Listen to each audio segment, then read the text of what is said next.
आज हम डिस्कस करने जा रहे हैं Legendre's homogeneous linear differential equation of nth order. इससे पहले हमने टॉपिक पढ़ा था Euler Cauchy homogeneous linear differential equation of nth order. More और लेस ये भी बिल्कुल वैसी ही फॉर्म है, बस इसमें डिफरेंस क्या देख रहे हैं आप? उसमें आपने देखा था कि यहाँ पर x की पावर n से मल्टीप्लाई हो रहा था nth ऑर्डर का डेरिवेटिव। यहाँ पर क्या है कि x की पावर n के बजाय ax प्लस b, ये पूरा टर्म आएगा, उसकी होल पावर n से मल्टीप्लाई होगा nth ऑर्डर का जो डेरिवेटिव। ऐसे ही जितने ऑर्डर का डेरिवेटिव होगा वो मल्टीप्लाई होगा ax प्लस b की उसी पावर से। ये n-1 ऑर्डर का डेरिवेटिव है तो ये मल्टीप्लाई हो रहा है n-1 पावर एंड सो। तो अब इस केस में भी वैसे ही करेंगे जैसे पिछले में हम लोग कर रहे थे। वहां हम लोग x की पावर n को रिप्लेस करते थे, यानी x को रिप्लेस करते थे e raise to the power z से। हम अपने इंडिपेंडेंट वेरिएबल z x को चेंज करते थे z में। तो वैसे यहां भी करेंगे। यहां पूरा ax प्लस b ये जो टर्म आ रहा है इसको मान लेंगे e raise to the power z। दोनों तरफ आपने log ले लिया, log लेने पे इधर आ गया log ax प्लस b और इधर बन गया log e raise to the power z। z log की प्रॉपर्टी से आगे आ जाएगा और यहाँ अंदर बचेगा log e, और log e बेस की वैल्यू 1 होती है, आप जानते हैं। तो log e बेस 1 हो जाएगा और z जो आगे आएगा वो यहाँ पे बचा। तो हमें यहाँ से रिलेशन मिल जाएगा z का x के फॉर्म में कि z की वैल्यू आ गई log ax प्लस b के फॉर्म में। अब इसको डिफरेंशिएट कर दिया हमने, यहाँ से हमने dz by dx निकाला। इस वैल्यू की जरूरत हमें नीचे पड़ेगी इसलिए हमने इसको डिफरेंशिएट किया। तो x के लिए डिफरेंशिएट करोगे dz over dx log t, इसको t माना, log t का 1/t होगा। तो 1/t क्या है? ये पूरा ax plus b पूरा लिख लिया और फिर जो t माने हो जिसको, इसको डिफरेंशिएट करो x के लिए। तो x का मान होगा a बचेगा b 0, a बचा तो a ऊपर मल्टीप्लाई में आएगा, इसलिए a/ax plus b बन गया dz by dx की वैल्यू। अब कैसे हम लोग फर्स्ट ऑर्डर डेरिवेटिव की वैल्यू निकालेंगे? जैसे dy by dx into ax plus b, इसको किससे रिप्लेस करेंगे? तो इसकी वैल्यू निकाल के दिखाई कि पहले हम लिख सकते हैं dy over dx को इस तरह से लिख सकते हैं dy over dz into dz by dx। अब dz by dx की वैल्यू आप निकाल चुके हो, यहाँ पर ये वैल्यू हमने यहाँ पर सब्स्टिट्यूट कर दी, a/ax plus b इस जगह पर दिया a/ax plus b। इसको क्रॉस मल्टीप्लाई करके ax plus b को इस साइड में ले आओ dy by dx के साथ मल्टीप्लाई में, तो ये इधर आ गया ax plus b into dy over dx बराबर ये a यहीं पे रहा a dy over dz, ये ऐसे बन गया। अब ये आपका जो d over dz है इसको आप कैपिटल D से रिप्रेजेंट करते हैं differentiation with respect to z। तो ये आपका कैपिटल D बन गया, a रहेगा ही और y अलग है। तो a d of y, आप इसको जो फर्स्ट ऑर्डर का डेरिवेटिव है इसको रिप्लेस करोगे a differentiation of y with respect to z से। सिमिलरली अगर सेकंड ऑर्डर का डेरिवेटिव आएगा यानी कि d2y over dx स्क्वायर और that will be also having a multiple of ax plus b raised to the power 2, इसका whole square आएगा इसके साथ में। तो इसकी वैल्यू को आप रिड्यूस करोगे a स्क्वायर, देखिए यहाँ a था, एक a और आएगा a square d into d minus 1 y, इससे रिप्लेस होगा। इससे पीछे वाले केस में आपने देखा था वहां dy था, d into d minus 1 y था। फिर थर्ड डेरिवेटिव अगर आ रहा है तो उसकी value d minus 1 d minus 2 similarly है, बस यहाँ a से मल्टीप्लाई होता जा रहा है। यहाँ a आया, सेकंड डेरिवेटिव में a स्क्वायर आ गया, थर्ड में a क्यूब आ जाएगा एंड सो ऑन। तो जितना हमें रिक्वायर्ड होगा उस हिसाब से हम ये सब्स्टिट्यूशन करके हम इस हमारी जो इक्वेशन नंबर 1 है ये रिड्यूस हो जाएगी nth ऑर्डर की लीनियर डिफरेंशियल इक्वेशन में, जिसका सॉल्यूशन निकालने का प्रोसीजर आपको पता है CF और PI के तरीके से। और फाइनली जब CF PI से आप निकाल लेंगे सॉल्यूशन तो आप फाइनली z को रिप्लेस करेंगे log ax plus b ये वैल्यू रख करके z को रिप्लेस कर देंगे x के फॉर्म में, और इस तरह से आपका ओरिजिनल जो डिफरेंशियल इक्वेशन लिखी है legendaries homogeneous linear differential equation, इसका सॉल्यूशन हमको मिल गया। अब एक सवाल हम लोग देख रहे हैं Legendre's homogeneous linear differential equation के ऊपर। तो जैसा मैंने बताया था आपको, अब आप देखेंगे यहाँ पर जैसे dy by dx first order derivative लिखा है तो उसके साथ में एक टर्म आ रहा है ax plus b टाइप का x plus 1। अगर ऐसे ही देखेंगे आप तो जो सेकंड ऑर्डर का डेरिवेटिव है d2y over dx स्क्वायर, इसके साथ में x plus 1 का होल स्क्वायर आ रहा है। तो ऐसे ही अगर यहाँ पर थर्ड डेरिवेटिव होता तो इसका होल क्यूब आता उसके साथ। इससे हमने पहचाना कि ये जो प्रॉब्लम है हमारी ये होमोजेनियस लीनियर डिफरेंशियल इक्वेशन बन रही है और लेजेंडरीज का केस बन रहा है, क्योंकि ax plus b का पूरा टर्म चल रहा है यहाँ पर भी और इसका होल स्क्वायर चल रहा है। अब जैसा कि उसका सॉल्यूशन प्रोसेस मैं बता चुका हूँ आपको, बिल्कुल वैसे ही करना है। ax plus b जो होता है यानी यहाँ पर x plus 1 है, इसको आप e raised to the power z let कर लेंगे, दोनों तरफ log लेंगे हम, तो log x plus 1 is equal to log e raised to the power z। और log की प्रॉपर्टी आपको पता है log m raised to the power n है, तो पावर आगे आ जाती है log m बचेगा।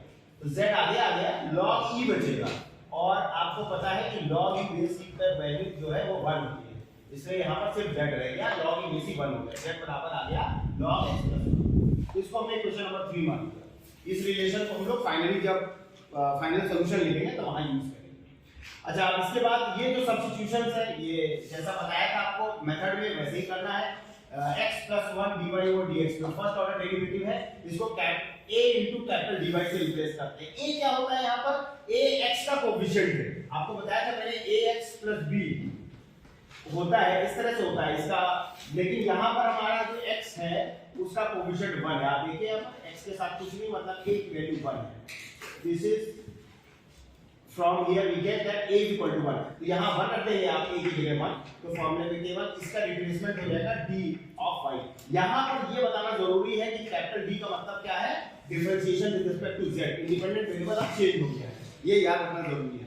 तो अब इसके बाद जैसे सेकंड डेरिवेटिव है, इसके लिए आपको फॉर्मूला बताया था, इसको आपको रिप्लेस करना a² d 1 * y से a² की वैल्यू 1 का स्क्वायर करोगे तो 1 ही रहेगा, तो अल्टीमेटली आप रिप्लेस करोगे d 1 * y से।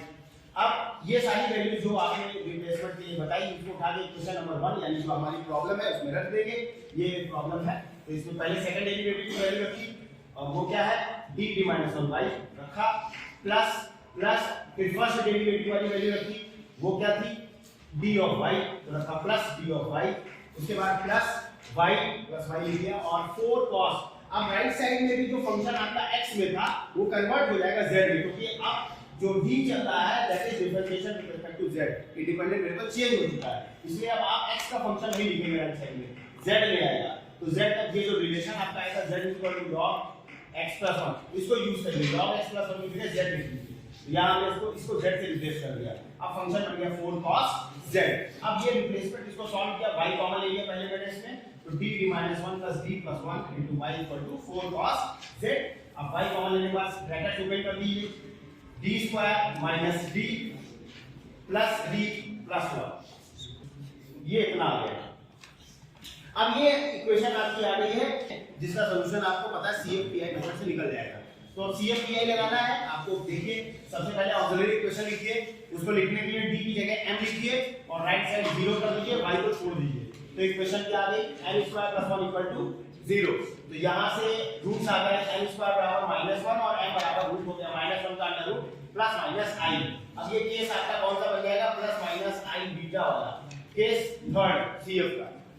यहां पर अगर आप देखोगे तो प्लस - i लिखा है तो रियल पार्ट 0 है, तो आपका जो फॉर्मूला चलता था CF और PI के लिए, जो भी अब आप यहां पे हम सॉल्यूशन करेंगे, तो जैसे CF के फॉर्मूले आपने x में याद किए थे, क्योंकि इंडिपेंडेंट वेरिएबल अब हमारा z में आ गया है, जहां आपने x याद किया था वहां पे अब आप z लिखिएगा, तो e⁻∝ x होता था, यहां पे हम अल्फा z के लिए बात करेंगे, यहां रियल पार्ट अल्फा 0 है तो e⁻0z हो गया, c1 cos beta x plus c2 sin beta x formula होता है। बीटा की वैल्यू देखिए, i का कोएफिशिएंट होता है बीटा, यहां i के साथ में 1 है, यानी बीटा की वैल्यू 1 है, तो c1 cos z, x की जगह z लिखेंगे, बीटा की वैल्यू 1 है, plus c2 sin beta x होता था, तो c2 sin 1 और x की जगह z लिखना है, तो e⁻0z 1 हो जाएगा, तो CF की वैल्यू आ गई c1 cos z plus c2 sin z, तो ये तो आपका आ गया CF। सिमिलरली PI निकालने के लिए फंक्शन आपका राइट साइड का है 4 cos z चल जाता, तो 4 cos z फंक्शन लिखा, डिनोमिनेटर में fd पॉलिनोमियल d² + 1 था हमारा, d² + 1 लिख लिया। अब इसको सिंपली सॉल्व करने के लिए अब ये जहां पे z लिखा है, आप उसको आपने जो केसेस याद किए वो x के फॉर्म में याद किए, तो आप इसको x से ही रिकॉल करिएगा कि कौन सा PI का केस आपने पढ़ा था, cos ax या cos x के, तो cos ax या sin ax अगर टाइप का फंक्शन है तो उस केस में आपने PI का केस पढ़ा है, केस नंबर 3, उसमें आपने पढ़ा था कि d² को आप a² के आगे माइनस लगा के रिप्लेस करते थे, पहले a² होगा बाद में माइनस लगेगा, तो यहाँ पर a क्या होता है, जो cos z है उसका जो कोएफिशिएंट है वो a होता है, तो z का कोएफिशिएंट है यहाँ पर 1, कुछ नहीं लिखा है मतलब 1 है, तो a बराबर 1 हो गया, तो दैट इज d² को रिप्लेस करोगे 1 के स्क्वायर से आगे माइनस लगा के, तो d² रिप्लेस होगा 1 का स्क्वायर करोगे 1 ही आएगा, उसके आगे माइनस लगा दिया -1, तो d² will be replaced by -1, तो 4 cos z अपॉन यहां पे लिखेंगे आप -1 + 1 ये क्या हो गया 0, डिनोमिनेटर 0 हो गया, इसका मतलब ये कैसा केस हो गया हमारा, केस ऑफ फेलियर हो गया। अब केस ऑफ फेलियर को हम कैसे टैकल करते थे, उस केस में हम x से मल्टीप्लाई करते थे, पहले बताया आपको, जब x का फंक्शन होता था राइट साइड में x से मल्टीप्लाई करते थे और डिनोमिनेटर को d में डिफरेंशिएट करते थे। अब यहाँ पर इंडिपेंडेंट वेरिएबल x नहीं z है, तो आप लेफ्ट साइड में z से मल्टीप्लाई करोगे और जो फंक्शन है वो cos z वैसे लिख दिया, 4 cos z ऐसे, न्यूमरेटर ऐसे रहेगा और डिनोमिनेटर को d में डिफरेंशिएट कर दोगे, तो d स्क्वायर का क्या हो जाएगा 2d, d स्क्वायर हो गया 2d प्लस 1 0 हो जाएगा, तो उसको लिखने की जरूरत नहीं है, तो 2d बचा बस। तो 2 से 4 गया, 2 times z cos z upon d, और 1 अपॉन d का मतलब आप जानते हैं 1 अपॉन d मतलब इंटीग्रेशन, तो इंटीग्रेशन कर रहा है इसको z के रिस्पेक्ट में, ऑब्वियसली इंटीग्रेशन हो रहा है, तो cos z का होगा sin z, तो 2z sin z pi आ गया हमारा। अब फाइनली जो कंप्लीट सॉल्यूशन है हमारा, अब वो आ गया y बराबर c1 plus pi से, y इक्वल टू cf लिखा, c1 cos z plus c2 sin z plus pi लिखा 2z sin z, जो हमारा ये आया था।